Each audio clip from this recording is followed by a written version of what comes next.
बच्चों, आज की सामाजिक विज्ञान की क्लास में आपका स्वागत है। आज हम आपको पढ़ाने जा रहे हैं संसाधन नियोजन।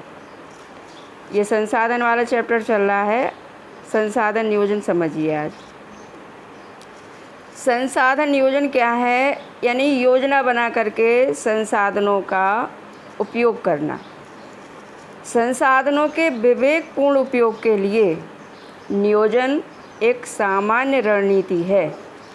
इसलिए भारत जैसे देश में, जहाँ संसाधनों की उपलब्धता में बहुत अधिक विविधता है, यहाँ ऐसे प्रदेश भी हैं जहाँ एक तरफ के संसाधनों की प्रचुरता है, यानी कुछ ऐसे प्रदेश हैं जहाँ संसाधन काफ़ी प्रचुर मात्रा में है, परंतु दूसरी तरह के संसाधन की कमी है। मतलब एक प्रकार के संसाधन अधिक मात्रा में और दूसरे तरह के संसाधन की कमी है। और कुछ प्रदेश संसाधनों की उपलब्धता में आत्मनिर्भर हैं और कुछ ऐसे प्रदेश भी हैं जहां संसाधनों की अत्यधिक कमी है। उदाहरण इस तरह से समझ सकते हैं, जैसे झारखंड, मध्य प्रदेश और छत्तीसगढ़ आदि प्रांतों में खनिजों और कोयले के प्रचुर भंडार हैं। अरुणाचल प्रदेश में जल संसाधन प्रचुर मात्रा में पाए जाते हैं, परंतु यहाँ मूल विकास की कमी है। जब इस तरह के विकास की कमी होती है तो उनका सही दोहन नहीं होता, उनका सही उपयोग नहीं होता संसाधनों का। राजस्थान में पवन और सौर ऊर्जा संसाधनों की बहुतायत है, लेकिन जल संसाधन की कमी है। लद्दाख का शीत मरुस्थल देश के अन्य भागों से अलग थलग है और यह प्रदेश सांस्कृतिक विरासत का धनी है, परंतु यहाँ जल, आधारभूत अवसंरचना तथा महत्वपूर्ण खनिजों की कमी है। इसलिए राष्ट्रीय, प्रांतीय, प्रादेशिक और स्थानीय स्तर पर संसाधन का नियोजन यानी संसाधन का उपयोग करने की योजना बनाना आवश्यक है। अब इसमें आप कुछ क्रियाकलाप कर सकते हैं, जैसे अपने राज्य में पाए जाने वाले संसाधनों की सूची बनाएं और जिन संसाधनों की कमी है उनकी पहचान करें। यानी जो संसाधन प्रचुर मात्रा में है उनकी एक सूची बनाएं और जिन संसाधनों की कमी है उनको भी लिख लें। अब देखिए, भारत में संसाधन नियोजन के लिए भारत ने क्या योजना बना रखी है, तो इनको कुछ इस प्रकार से समझ सकते हैं। कुछ सोपान बनाए हैं भारत ने। जैसे पहला, देश के विभिन्न प्रदेशों में संसाधनों की पहचान कर तालिका बनाना, यानी कौन कौन से मतलब संसाधन किस प्रदेश में हैं उपलब्ध, इनकी एक तालिका बना लेना। और इस कार्य में क्षेत्रीय सर्वेक्षण, मानचित्र बनाना, संसाधनों का गुणात्मक एवं मात्रात्मक, यानी जो संसाधन है वो कितने गुणवान हैं, मतलब क्या उनकी क्वालिटी है और मात्रा कितनी है, इन चीज़ों का अनुमान लगाना और उनको मापना।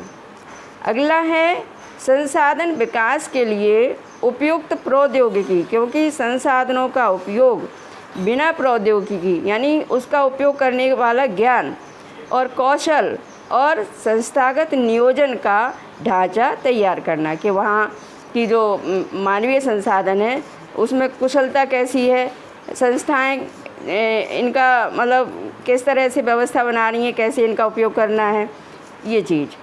अगला है संसाधन विकास योजनाओं और राष्ट्रीय विकास योजनाओं में समन्वय स्थापित करना, कि भाई कोई भी योजना बनाएंगे और उस संसाधन का जो उपयोग करने के लिए जो भी प्रौद्योगिकी उपयोग करेंगे उन सब के लिए पैसे की भी ज़रूरत होती है, तो इसलिए राष्ट्रीय विकास की योजनाओं के साथ समन्वय करने की ज़रूरत है।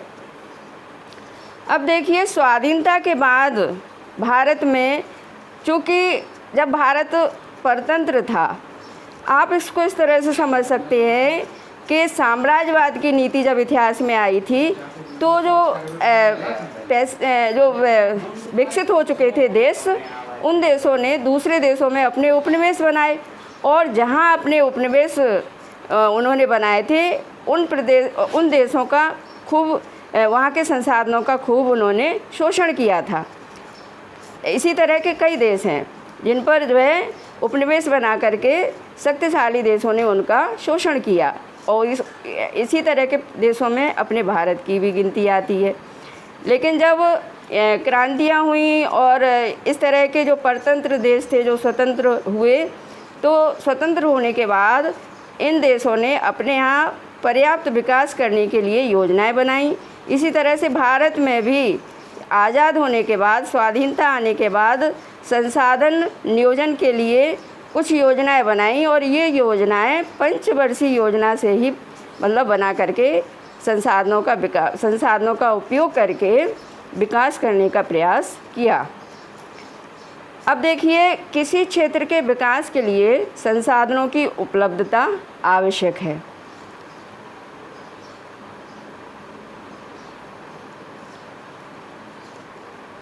टोनी जे वीडियो गड़बड़ होगा, तुम वहाँ चला रहे सो जो पूरा हिल रहा होगा, जो है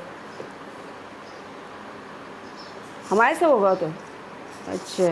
तो अब क्या करें? कुछ जो हिस्सा जहाँ में टच हो रहा है तो अच्छा बनाती रहो आप, तो वो बीच में वैसे होगा। भाषा का चुन नहीं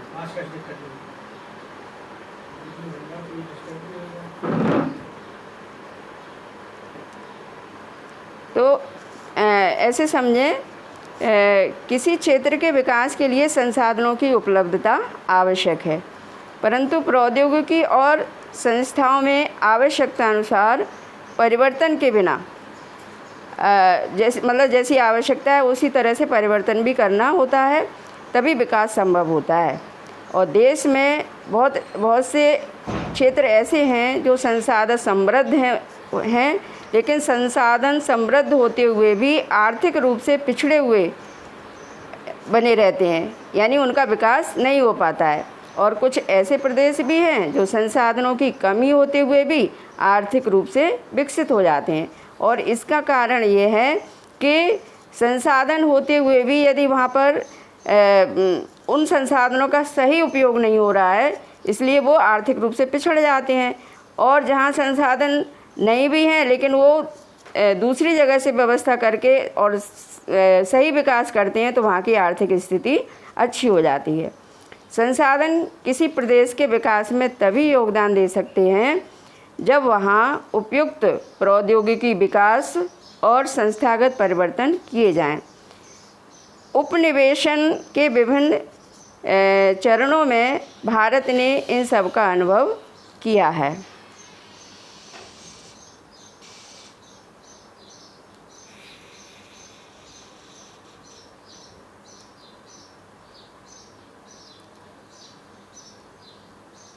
अब देखिए बच्चों, संसाधनों का संरक्षण, कैसे हम संसाधनों का संरक्षण करेंगे।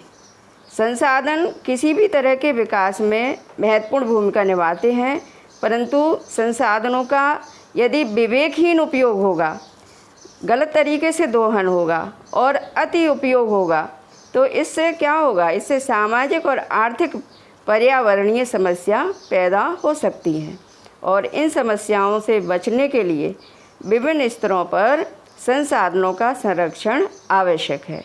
यानी उनको बचा करके भी रखना है, अपनी आवश्यकताओं को पूरा करने के लिए उनका उपयोग करना है, लेकिन उन्हें बचा करके भी रखना है। अगर ऐसा नहीं करेंगे तो आगे भविष्य में फिर मनुष्य अपनी आवश्यकताओं की पूर्ति नहीं कर पाएगा।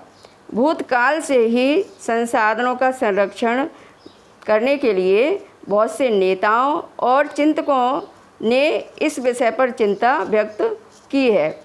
उदाहरण के लिए गांधी जी ने संसाधन के संरक्षण पर अपनी चिंता व्यक्त करते हुए कहा था, हमारे पास हर व्यक्ति की आवश्यकता की पूर्ति के लिए बहुत कुछ है, यानी बहुत सारे संसाधन हैं, लेकिन किसी के लालच की संतुष्टि के लिए नहीं है। अगर कोई लालच में आकर के उनका अंधाधुंध उपयोग करेगा, दोहन करेगा, तो ये संसाधन बहुत ही जल्दी समाप्त हो जाएंगे।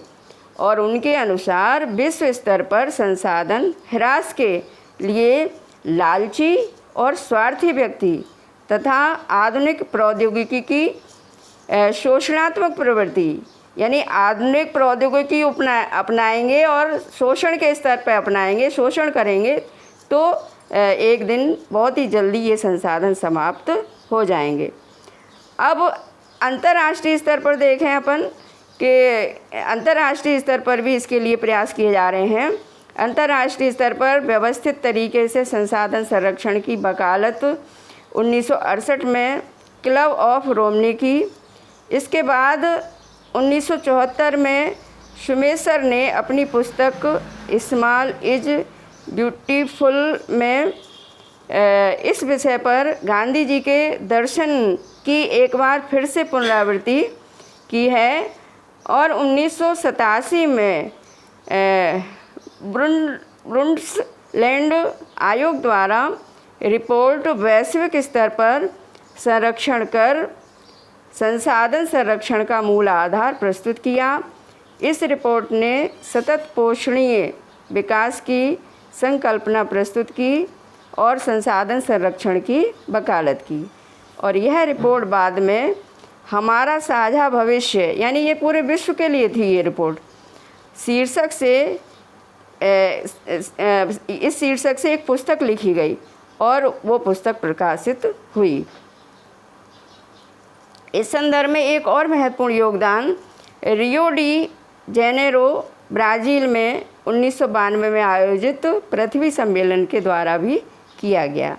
तो बेटा आप लोगों को समझ में आया होगा कि किस तरह से संसाधनों का उपयोग किया जाए, उनका संरक्षण किया जाए, क्योंकि भविष्य में इन संसाधनों को बचा करके रखना, इनका उपयोग करने के लिए इनका संरक्षण बहुत आवश्यक है। आज की क्लास में यही संपन्न करती हूँ। धन्यवाद।